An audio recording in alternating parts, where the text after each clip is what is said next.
Hello students, welcome to my class. आज के class में चैप्टर 1 का ही कंटिन्यूएशन है, जिसमें हम लोग समाज की प्रमुख विशेषताएं या मूल तत्वों के बारे में पढ़ेंगे। कैरेक्टरिस्टिक्स और एलिमेंट्स ऑफ सोसाइटी। समाज सामाजिक संबंधों की एक व्यवस्था है, अतः सामाजिक संबंधों के कुछ आवश्यक तत्वों एवं विशेषताओं के संदर्भ में ही समाज की कुछ प्रमुख विशेषताओं का वर्णन किया जा सकता है। पहला है पारस्परिक जागरूकता या म्यूचुअल अवेयरनेस। समाज की सबसे बड़ी विशेषता यह है कि उसके सदस्यों के बीच पारस्परिक जागरूकता हो, अपने संबंधों के प्रति पारस्परिक जागरूकता हो।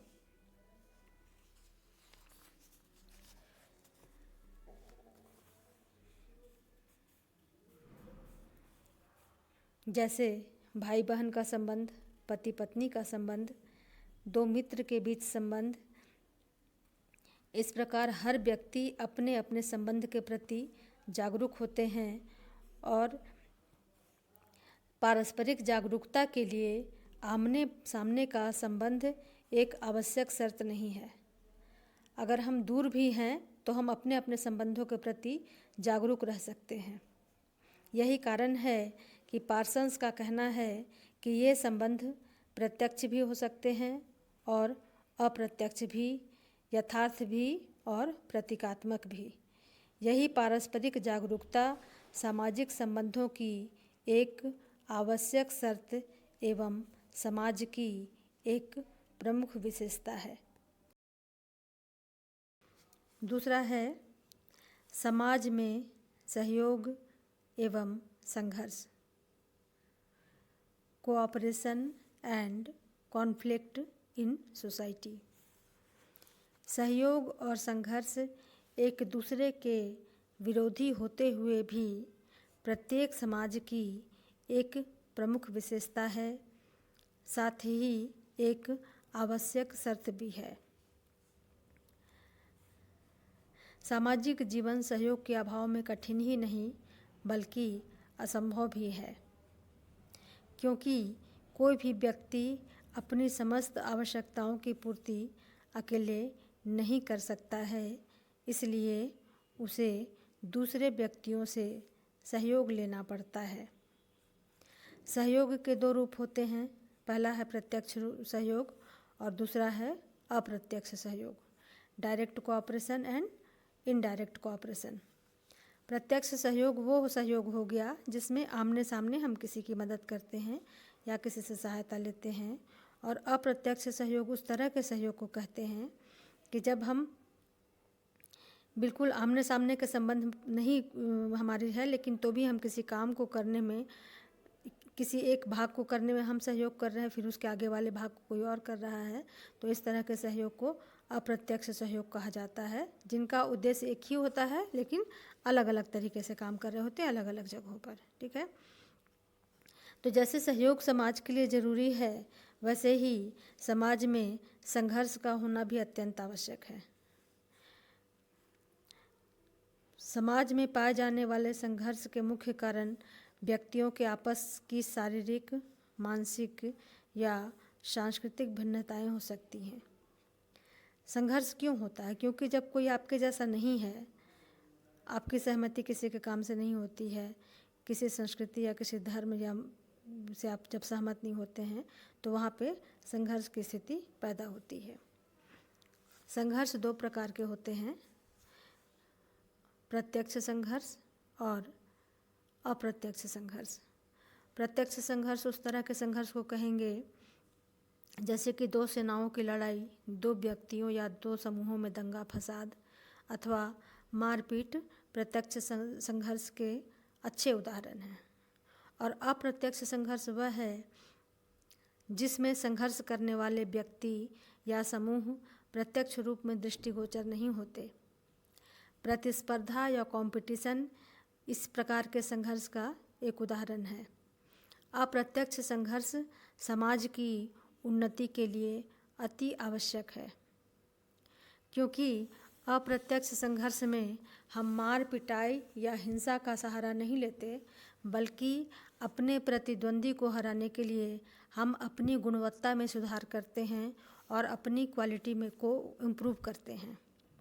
तो इस तरह से अपनी क्वालिटी को इम्प्रूव अगर कोई इंसान करता है दूसरे को हराने के लिए या कम करने के लिए, तो इससे सामाजिक प्रगति भी होती है। तो इसलिए समाज में सहयोग के साथ ही साथ संघर्ष भी आवश्यक होते हैं। इसी प्रकार है, थर्ड पॉइंट है, समाज में समानता एवं भिन्नताएं।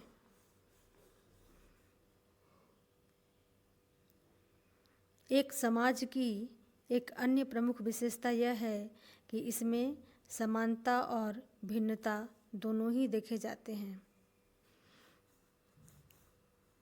समाज के लिए सामाजिक संबंधों का होना परम आवश्यक है। ये सामाजिक संबंध उसी दशा में स्थापित हो सकते हैं जब व्यक्तियों में किसी न किसी प्रकार की समानता हो, क्योंकि समानता के आधार पर ही पारस्परिक जागरूकता पनपती है, जिससे सामाजिक संबंधों का उदय होता है। इसी प्रकार समाज में भिन्नता भी आवश्यक होती है।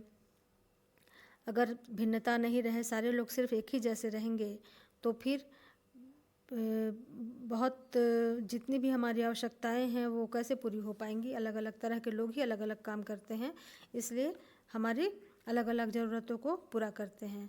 आप कल्पना कीजिए कि अभी यदि सभी लोग एक ही जैसे हो जाएं, तो हमारे जीवन में उत्साहहीनता एवं निरसता आ जाएगी। स्त्रियों एवं पुरुषों में पाई जाने वाली शारीरिक भिन्नताएं स्वयं व्यक्ति तथा समाज दोनों के लिए अत्यधिक आवश्यक है। तो इस प्रकार हम देखते हैं कि प्रजातीय या जातीय भिन्नता, योग्यताओं में भिन्नता, कार्यों में भिन्नता, पेशे या व्यापार में भिन्नता आदि के कारण ही समाज की अस्तित्व कायम है।